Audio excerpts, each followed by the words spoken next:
Hello, my name is Jessica Strong. Welcome to the Dance to Learn YouTube channel. Dance to Learn is known as the Whole Child Dance Method, and we are also home to our exclusive dance teacher membership for teachers who teach in the foundational years. I have a really fun video for you today. I'm going to share some classroom management tips and tricks using one of my favorite props. Here it is. This is my fairy catcher, and I love this prop. Let me show you what you can do with it. I'll turn it on. You can catch a little fairy. It has boy and girl fairies. It has mermaid fairies. It has unicorn fairies, but all the different buttons do different things. This is the favorite. And then this one. So all the different buttons do different things, but let me show you how I use my fairy catcher in my class. So the first way that I use my fairy catcher as a classroom management strategy is with quiet mouths and moving slow with our tiptoes. And this is one that I would use in my pre-ballet creative dance classes. So what I usually do is my dancers, they're sitting in our learner's circle, which is over here in the middle of the studio. And then on this side, we have our waiting stations. And so I leave my fairy catcher right here on the edge of the bar, and I leave the lid open. And so what happens is I tell my dancers that in order to catch a fairy, we have to quiet mouths, and we have to move slow on our tiptoes when we come to this side to find our spots for our waiting stations. And this does a couple things. Number one, it teaches them self-regulation. So we're not going to go crazy during this transition. We're going to remain calm and quiet so that we don't scare our fairies away. We want to make sure that we can catch a fairy. That's the first thing. The second thing, it just keeps the transitions easier. And one dancer at a time, they get to show me that they know how to tiptoe walk with a quiet mouth. So it would look something like this. I might say, okay, the fairies are out. We're going to move to our waiting stations so that we can do our obstacle course. Raise your hand if you know one thing that we have to do in order to catch a fairy. And they'll say things like go slow, stay quiet, do our tiptoes, things like that. And I'll call them one at a time. I'll say, Isabel, can you stand up with quiet mouths and tiptoe and come tiptoe and find a purple spot? And she'll show me her tiptoes. And then I'll just go around the circle until all of the dancers have found their waiting spots. When all of my dancers are here, I will close the lid of my fairy catcher. And I try to do this simultaneously where I turn it on. There's a little power button on the bottom. And that's where the fairy comes from. And then it lights up. And so here's another example of the kind of fairy. She looks like a ballerina. So we caught a little ballerina fairy. And then I'll let the kids, the boys and the girls, because I do have some boys and they love the fairies too.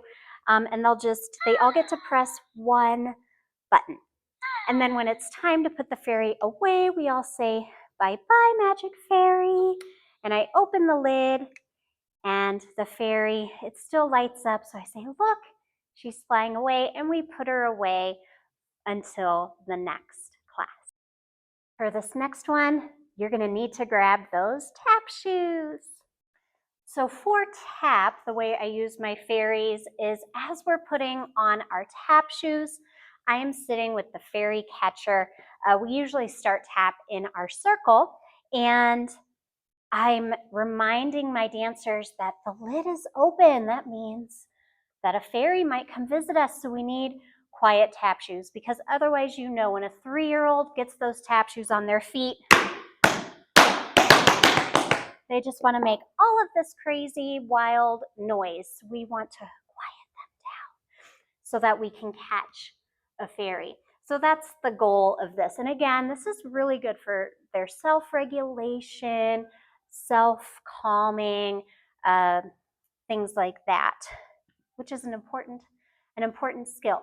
So what I like to do is we'll catch a fairy, close the lid,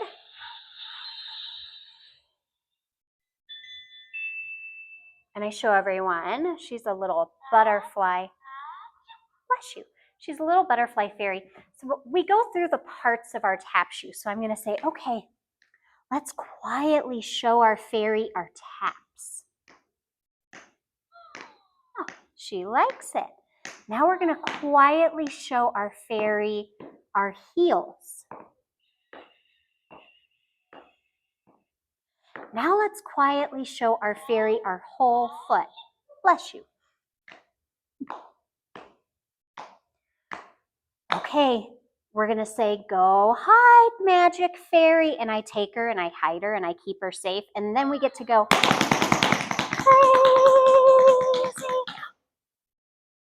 And I go, oh, she's still here. Oh, she is still here. Let's show her our quiet taps again. And then we do it one more time. At the end, I go around the circle. I let all the kids press one button. So either feeding, sometimes she tickles, sometimes she burps, sometimes she dances. So we never, bless you. So we never quite know what she's gonna do. And then at the end, again, we open the lid and we say, bye-bye, magic fairy. And she'll fly away until our next class. Another way that you can incorporate the fairy catcher is in your entering and exiting the classroom routine. And this you could do with any style dance, whether it's pre-ballet, ballet, tap, hip hop even. So whatever you are teaching, for entering the routine, you can have them press a button and then you could say something like, fly like a fairy to your spot. And then one at a time, they can come in, they can show you their fairy runs. If you have a boy, maybe it's a superhero fairy. So show me your superhero, how you fly like a superhero. And then for exiting the classroom, again, as a fun reward, let them hit the button, and then maybe they get their stamp, and then you can say, okay, show me your fairy runs as you go out to mom and dad, or however you want to incorporate that into your dance classes. So I hope that you found today's video helpful and you have some cute ideas on how you can incorporate a really fun and magical classroom management technique into your preschool and younger aged dance classes. And I want to do something special for one of you. I want to make sure that you have an opportunity to share the fairy catcher with your dance students. So I'm going to give one of these away to one of my followers. So I have a couple steps for you to follow. Step number one, make sure that you are subscribed to our channel. Step number two, make sure that you like this video. And then my last step, step number three, I've shared a link to a private form to fill out your name and your email, and I'm going to be emailing one of you that you have won our fairy catcher. Now just be aware, in order to actually win the fairy catcher, you do need to be in the United States, and you will need to provide us with a valid shipping address so that we can ship this to you, and it will be shipped from Amazon. So I hope that you guys enjoyed today's video. Also comment down below, how would you use the fairy catcher in your classroom? And maybe you have one already. So how do you use it? How do your kids like it? Go ahead and share below. Happy dancing, everyone.